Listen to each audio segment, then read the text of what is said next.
Okay, so now we're up to part 3 of the crisis acting and orchestrated drama that's been put together on our behalf or for our benefit, shall I say. The latest version being this Tariff war melodrama that far too many people are getting sucked into and not seeing the forest for the trees as to what it really is. And that is, it's set up to keep the masses demoralized, bamboozled, and preoccupied with anxiety.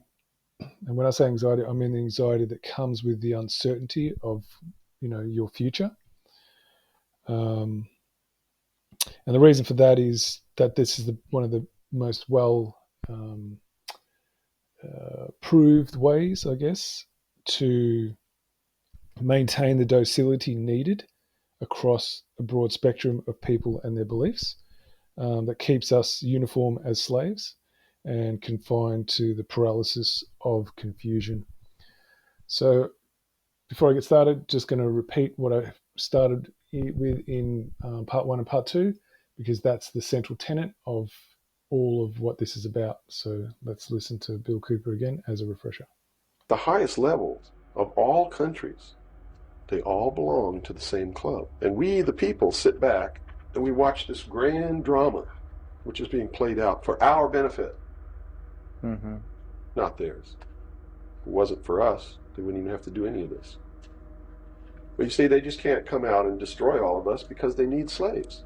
They need people to make their shoes and make their cars and mine the ore. They need worker bees, and that's what we are. In the New World Order, we will be the worker bees, the slaves. Most people are no better than animals who do not have intelligence because they don't use their intelligence. And to these men who control things behind the scenes, you are stakes on the table by choice and consent, and will always be ruled and manipulated and enslaved by people who do use their brains. Okay, now that we've had a little quick refresher and dipped your toe in the water of how the true nature of reality works when people refuse to use their intelligence, how they're going to be controlled and harvested by those who have an appetite for obviously controlling and dominating others. So now I'm just going to go and finish off with all the parts that I missed out on putting in the first video. So yeah, if you stick around, hopefully there'll be some value in it for you. Okay, so this is Dr. Harriet Froud, and she is from Democracy at Work. As you can see, their basic, as you can read by the title here, the basic premise of their work is how labour is used and abused. And every power structure and control system essentially comes down to the plunder of labour. So now we're going to listen to what she's got to say around Trump and how it's connected to a psychopathy, and psychopathy that most people engage in, which is capitalism. It's really, really important to see how it's all interconnected and why there's so much resistance to freedom, because capitalism, as much as other people believe it's about freedom, it actually isn't. I'm not going to get into that on this video. However, there's some critical bits of information she has to share. And the reason I put that up is if you're interested in finding out for yourself all the other avenues that they cover, at least you know where to look. So let's have a listen.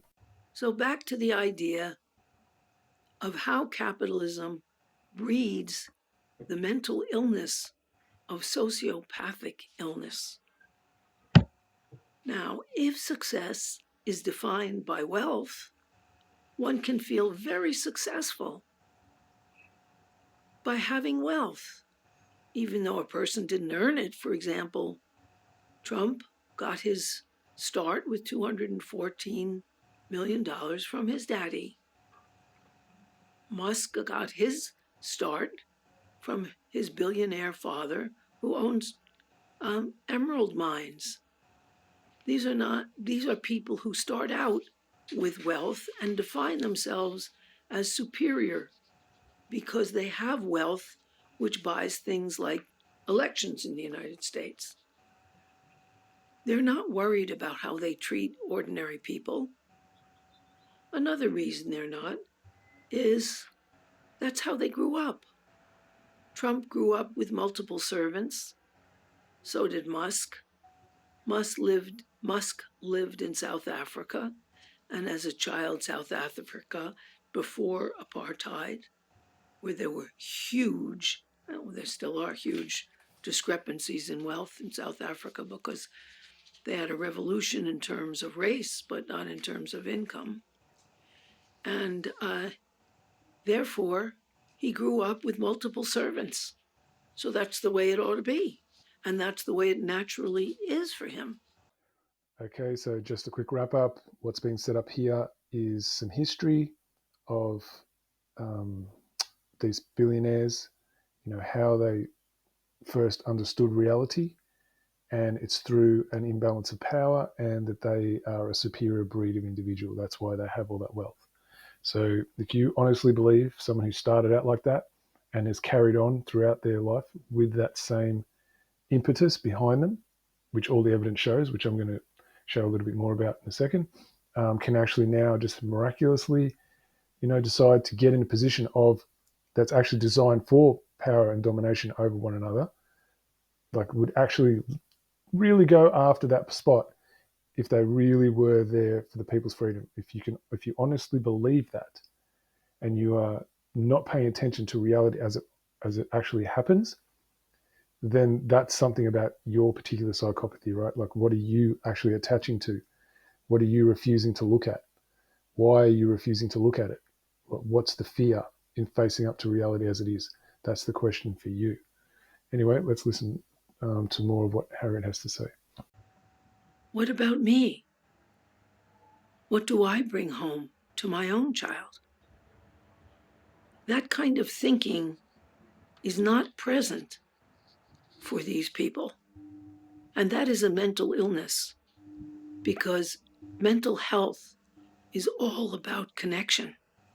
And they are disconnected from the people around them who meet their needs, unacknowledged and poorly paid. They're not worried about enriching themselves by impoverishing other people, because that's capitalism. And you're successful in capitalism when you take more and you give less. It rewards those who have money, no matter who it's taken from. Look at Trump. He's notorious for not paying the workers that work for him. He signs a contract. Then, when the contract is finished and the workers are finished, he argues and says they didn't do the work properly. And when the contractor says, yes, they did it exactly according to specifications, he takes it to court, counting on that the other people don't have the money to outlast him in court and settle for half of what they should be paid because they did the labor. Okay, so there you have it, the old saying, people show you who they are by what they do, not by what they say. And sadly, that awareness just doesn't exist when people attach to a belief system that's been implanted in them by their cult masters, and them being totally unaware how they've even been influenced like that. So I just want to go to this image that I've got here, but the bottom right-hand corner, the old one, of the court system, and what Harriet said, which is all discoverable about Trump's background, right? Like, you can find it. There's been numerous exposés, should I say, done on it. So it's not like this is, like some conspiracy. It's all out there in the public realm. And so how he uses these courts, which are a money-making franchise that's there to exploit and plunder people, he uses a system that's not there for justice, because if it was there for justice, you'd never have to pay for it. That's one. Two, they wouldn't have a judge, right? That's the second thing. Three, it would be a court of conscience, like a natural justice tribunal, where there would be a jury of the people who are in charge of everything to do with the case, right? And they're coming from their conscience. That's the proper setup that even America is supposed to be running from, right? It's written into their structure. what they call a constitution, even though that thing is so flawed it's ridiculous. But at least they've got that in there. So how is it that if he's such a people person, he's there for the people, every step of how he's got to where he is has shown what he really, really believes and what really matters to him, right? So it just astounds me that still to this day people could willfully ignore a pattern of behavior that's set, verifiable, and you can actually discover it, and just like switch all that off and just say, no, that's not true. He did this. This is all part of his plan to make it look like he's one of the in crowd. That kind of credulity that people are willingly wanting to do to themselves. That's what astounds me. That's why those people who call themselves freedom fighters that actually believe this Nasara Jasara, white hat BS, like it's so obvious what it is, they, to me, as I have come to understand it, are the biggest impediments to freedom. And they're more, actually, as I actually come to understand it, are more dangerous than the people who just willfully accept anything they're told. Because you see, you have some knowledge, but you refuse to see all of the picture. That makes you more dangerous than those who just refuse it outright. So why am I saying this? Because essentially what's really on the cards here is an opportunity for some self-ownership, to own up to yourself as to the lies you tell yourself and why you do, if you're one of those people. And this next video I've got, this little short grab, is the perfect example of what people are really, really have been about since the dawn of whenever this cage started, that human beings, have willfully kept going, what they truly want. So this one, to me, when I found this out, this one's a piece of gold. So here we go. The freedom modern man longs for is not that of the free man, but that of the slave on his day off. In just a few words, an entire worldview is revealed. Modern man doesn't really want freedom. He just wants a break from his own captivity. He wants to have fun, not be free. He wants to feel good, not question himself. His idea of freedom is the slave's Saturday night, not individual autonomy. It's hard not to see how relevant this thought still is. And in the end, one could say we're all happy slaves, smiling, content, yet always inside a cage we've stopped questioning. So if you're wondering where that quote was from, that's from unrecognized, I guess, on the grand scale, Colombian philosopher. I'm pretty sure he's Colombian. And his name was Nicolas Gomez Davila. So if you're curious, look him up. There could be some things you might enjoy about that. So I'm going to reiterate what he said because it's quite pertinent and right on point. And that is, the freedom the modern man longs for is not that of the free man, but that of the slave on his day off. So what does that mean? It means freedom is to accept that you're not above being fooled, right? That you have the vulnerabilities of being prone to prejudices and biases and being seduced by those things you hear that, feed those prejudices and biases. And it's to accept that that's it. Instead of condemning yourself and condemning others for that, you accept that that is a vulnerability, right? And once you accept that, that's where it's your strength, because you cannot learn and grow and move past limits if you condemn them. First, you need to accept them. That's part of freedom. Now, how many people, like I've seen it when I bring up things that they haven't spotted, right? They go straight into being defensive and then go straight into attack, right? That proves that they're not free. Because someone who's free will actually lead with curiosity and go, okay, what is it that I've missed here, right? Instead of coming out of a position of that it's a shameful thing and that they feel guilty because they should be perfect, they accept that being a human being is about being imperfect and working through that. And that's part of the growth process, right? That's part of freedom, right? So another part of being free is to accept that no one knows better how life needs to be lived, and especially your patch of life being the kingdom of who you are, other than you. If you trust that someone else knows that better than you, you are not free.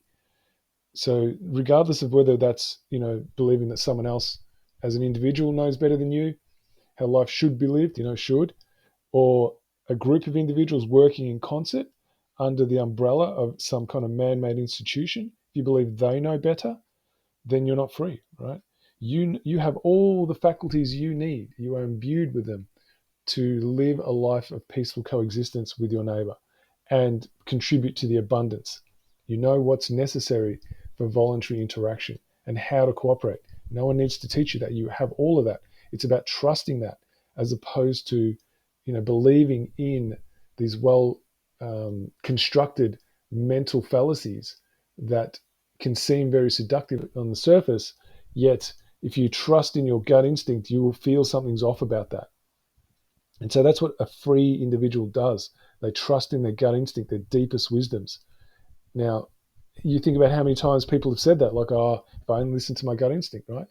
That's because they went against it because it wasn't safe to do so from childhood, right? So this is about acknowledging that you've been traumatized into defying your true intelligence, right? So actually sitting with that, accepting that, things did happen, right? Like taking that kind of care for yourself to look back into how you've come to where you are, to believe what you believe, right? That's a type of freedom.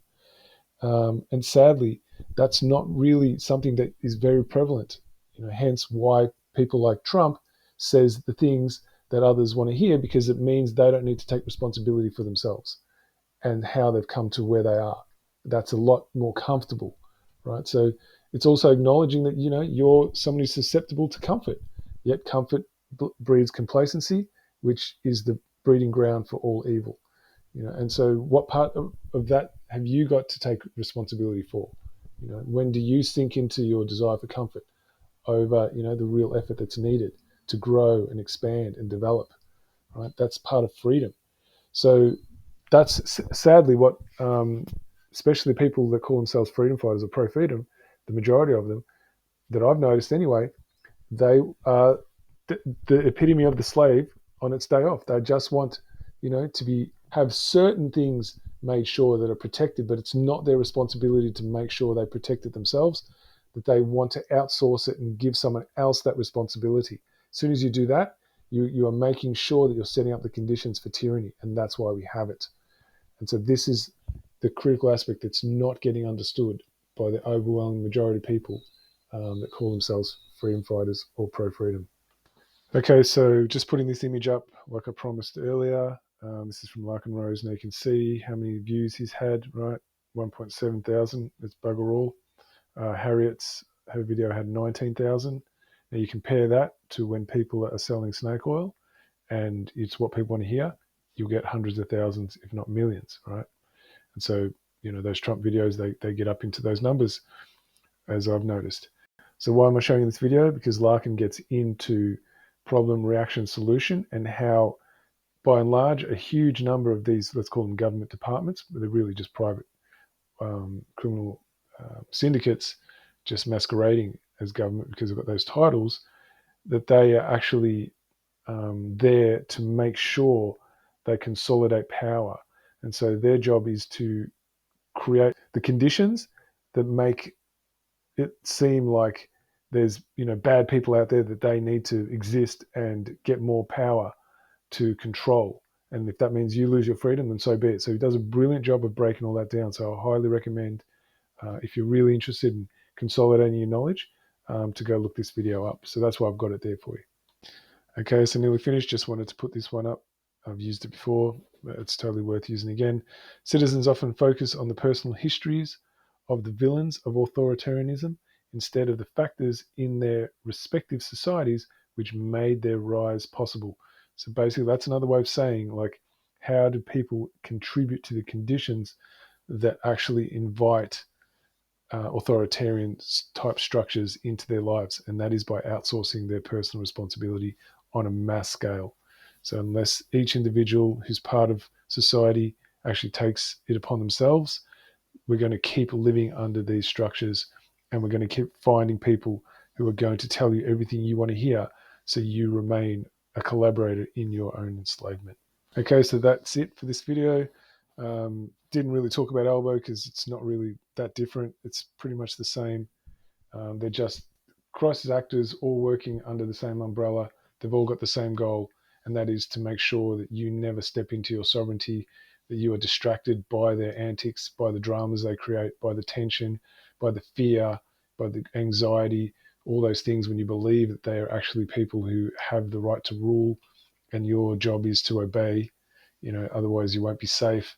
While you stay in that mentality, um, you stay enslaved, and that's a choice you make. So what I'm showing you here is that right there in a nutshell: ignorance enslaves, natural justice liberates. So unless you're willing to step into your actual divine capacity to be part of a natural justice system, which you can find the bones of all of that information in magnacarta1215.com. It's a website created here in Australia. You're going to keep repeating this because there's only one way out of slavery, and that is to understand the principles of natural justice. And in the 1215 Magna Carta, they are actually alliterated. And so it's about understanding what that really means and then actioning it. So if that's what you want to do, all the information you need is right there on that website.